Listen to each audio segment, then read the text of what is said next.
Ripley's personal life was as unconventional as his chosen career, and the eccentric artist pursued both with gusto. Hola y bienvenidos a Watchmojo Español. Yo soy Jackie y hoy les presentaremos nuestra selección de los embaucadores, estafadores y saqueadores más infames de todos los tiempos. If you can perpetrate a fraud, smile about it, go to White House dinners, that to me is just no conscience. Número 10. Han van Meegeren. Imagina recrear una obra de arte con tal maestría que sea imposible distinguir el original de la recreación.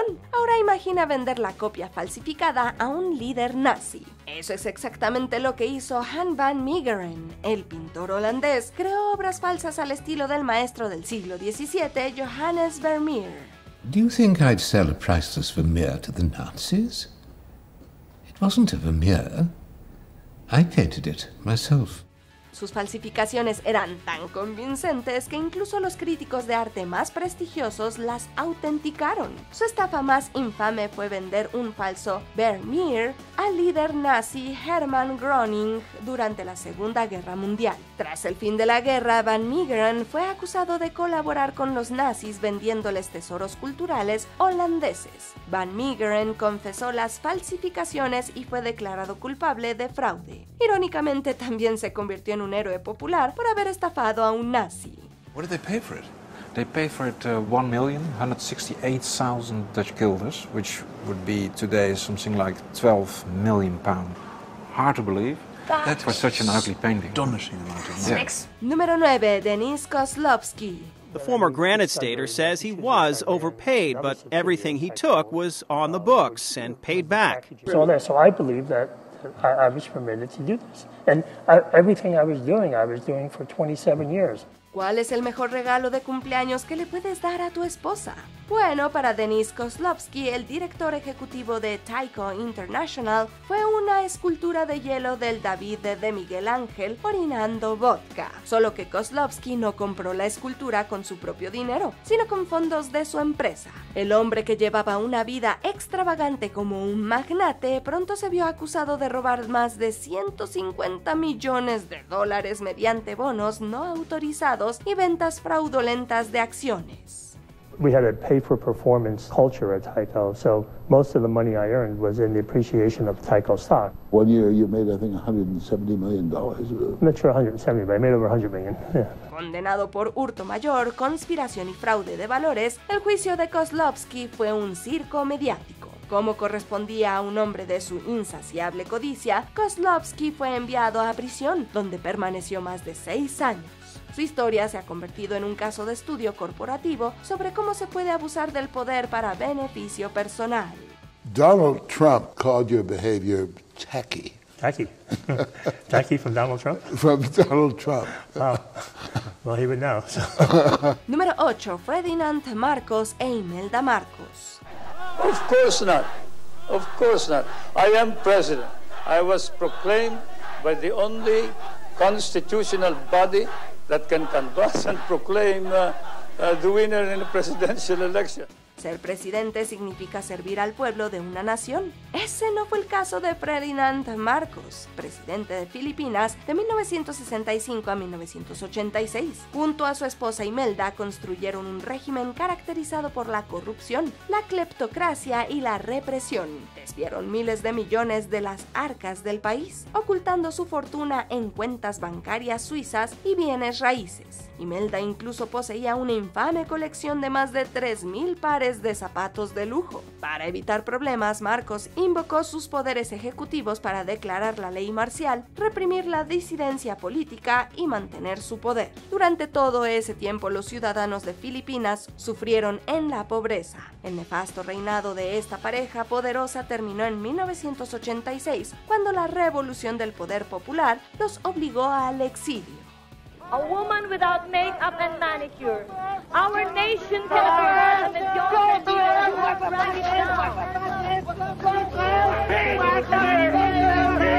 Número 7. George C. Parker. Su especialidad era vender cosas que no le pertenecían. A finales del siglo XIX y principios del siglo XX, George C. Parker engañó a inmigrantes y turistas desprevenidos para que compraran el puente de Brooklyn. Sí, escuchaste bien. Parker vendía el puente de Brooklyn con escrituras falsificadas y documentos de apariencia oficial. También vendió otros lugares emblemáticos de Nueva York, como la Estatua de la Libertad y el Madison Square Garden. Era tan convincente que algunas de sus víctimas incluso instalaron casetas de peaje en el puente antes de que la policía las detuviera. Parker fue finalmente declarado culpable y sentenciado a cadena perpetua. Murió en prisión en 1937, pero su legado perdura hasta hoy en la legendaria frase: "Tengo un puente que venderte". Roebling designed a two-level bridge. The lower level was for vehicles. The top level was for pedestrians. Even today, no other bridge in the world has anything like it. Número 6. Robert Ripley. Even his imperfect smile was famous. When he finally had surgery to tame his unruly teeth, Ripley instructed the dentist not to straighten them all the way. By now, they had become his trademark. El fundador de la franquicia, aunque usted no lo crea, de Ripley era un ávido coleccionista. Lo que a Robert Ripley le parecía interesante a menudo resultaba extravagante o extraño para los demás. Ripley compartía esa excentricidad con el público al hablar de hechos bizarros y fascinantes. Lamentablemente, sus hechos a veces estaban más lejos de la realidad de lo esperado. Ripley fue acusado de explotar culturas, sensacionalizar objetos y presentar mitos como si fueran reales para atraer audiencia. Ripley actually had the gall to challenge Charles Lindbergh, America's #1 hero. His first solo flight across the Atlantic was cheered the world over as a feat of unsurpassed courage. To question this achievement was pure sacrilege. Difuminó la línea entre entretenimiento, conocimiento y engaño. Los museos de Ripley se convirtieron en auténticos tesoros de curiosidades. Si bien no era un criminal en el sentido tradicional, su legado suscitó serias dudas sobre la presentación de la verdad en los medios mucho antes de las actuales fake news. You know, every time I see something unbelievable, different, awesome, I'll think of you. And you'll believe? Truth is stranger than fiction. Número 5. Robert Mugabe. If dogs and pigs know their mates, can human beings remain human beings if they do worse than pigs?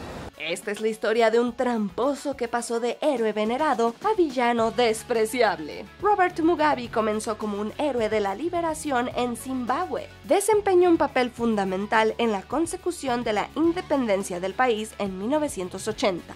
Sin embargo, durante los siguientes 37 años, Mugabe fue víctima de la corrupción inherente al poder. Su presidencia degeneró en un régimen autoritario y una corrupción masiva.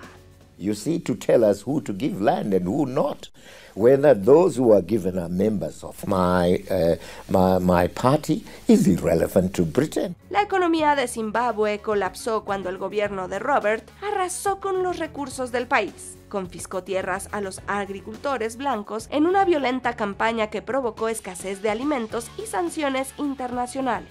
Sin alimentos ni ingresos nacionales y con una inflación descontrolada, Zimbabue llegó a emitir un billete de $100 billones. La traición de Robert a su pueblo lo convirtió en un símbolo perdurable de la codicia política y el enriquecimiento ilícito. But within his own party, discontent was rising. Many believed he had overstayed and needed to hand over power. Número 4. Gregor MacGregor. He paid his way up the ranks of the British Army, which was common practice at the time.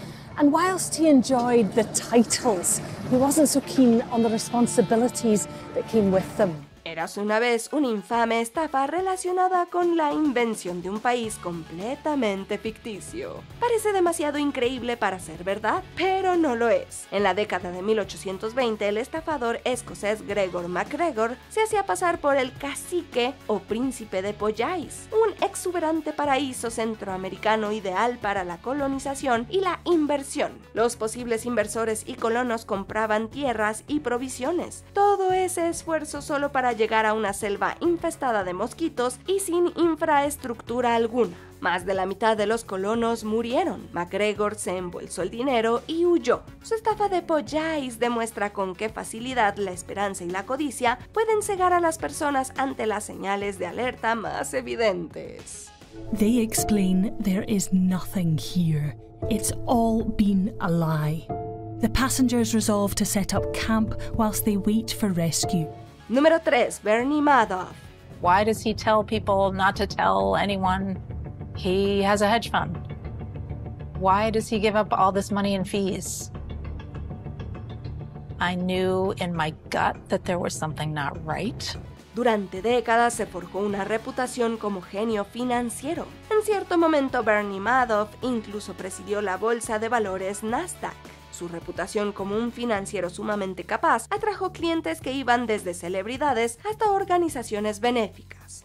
Why would this big dog on Wall Street need to be running to raise money secretly? La realidad era mucho menos bonita. Madoff mantuvo una ilusión de éxito, utilizando el dinero de los inversores para pagar los rendimientos de los anteriores. Estafó a los inversores por un monto estimado de $65 mil millones. Cuando estalló la crisis financiera de 2008, Madoff quedó al descubierto. Su esquema se derrumbó, arrasando con los ahorros de toda una vida y las donaciones a organizaciones benéficas. Fue sentenciado a pena máxima posible de 150 años de prisión, donde murió en 2021. He ruled with an iron fist, but kept everyone happy with money, steady returns for investors, and for family an endless stream of cash. Número 2. Elizabeth Holmes. Then Vice President Joe Biden was invited to inspect. This is sort of the laboratory of the future. Unaware the devices didn't work and that he, along with the world, was being conned. Cuando se trata de hacer afirmaciones revolucionarias que son pura palabrería sin sustancia, Elizabeth Holmes se lleva el premio mayor. Holmes fundó Theranos con la promesa de revolucionar los análisis de sangre. Afirmó que con solo unas gotas de sangre su empresa podría realizar cientos de pruebas. Su propuesta atrajo enormes inversiones de grandes accionistas y una valoración de $9 mil millones. We've designed it to allow for the same operations that a technologist could do in a laboratory. Holmes believes that a finger stick, instead of a needle, will make people more likely to get their blood tested. Theranos se convirtió en el tan ansiado unicornio de Silicon Valley y Holmes estaba destinada a ser la próxima Steve Jobs, pero la tecnología no funcionó. Theranos se valía en secreto de máquinas de laboratorio tradicionales. Una vez que se descubrió la verdad, Holmes fue condenada por fraude en un caso que nos recuerda que si prometes algo, debes cumplirlo. What I know is that I've put the best people in place to be able to investigate every aspect of this and ensure that we meet the quality standards that we hold ourselves to, and I know they're doing that. Aún no hemos llegado al final, pero ya casi. Solo no olvides suscribirte a nuestro canal y activar la campana para recibir una notificación cada vez que subamos nuevo contenido. Muy bien, vayamos al final. Número 1. Charles Ponzi. It wasn't until after the First World War that Ponzi hatched his get-rich-quick scheme. The gimmick? Something called International Reply Coupons, a way to prepay foreign postage for mail. Imagínate una estafa tan buena que lleva tu nombre. Eso es un esquema Ponzi. Charles Ponzi no inventó el esquema piramidal, pero lo perfeccionó. A principios de la década de 1920, Ponzi prometió a sus inversores una rentabilidad del 50% en tan solo 45 días. Logró esta promesa explotando cupones de respuesta postal internacionales. En realidad pagaba a los antiguos inversores con el dinero de los nuevos. ¿Les suena familiar? Pues bien, Ponzi fue la inspiración de Bernie Madoff. En su apogeo, Ponzi amasó millones de dólares. El colapso era inevitable y cuando ocurrió, dejó a miles en la ruina. Ponzi fue arrestado y deportado. Su nombre ahora está inmortalizado como el paradigma del fraude financiero y una advertencia para todos los inversores sobre los esquemas para hacerse ricos rápidamente que parecen demasiado buenos para ser verdad. On the one hand, you can say he was a swindler and he knew all along he was taking people. On the other hand, perhaps he just was optimistic that if he was given a chance, he could find $8 million that he owed people. ¿Cuál de estos infames estafadores crees que perpetró el fraude más descarado? Dinos en los comentarios y no olvides ver estos otros videos de WatchMojo Español.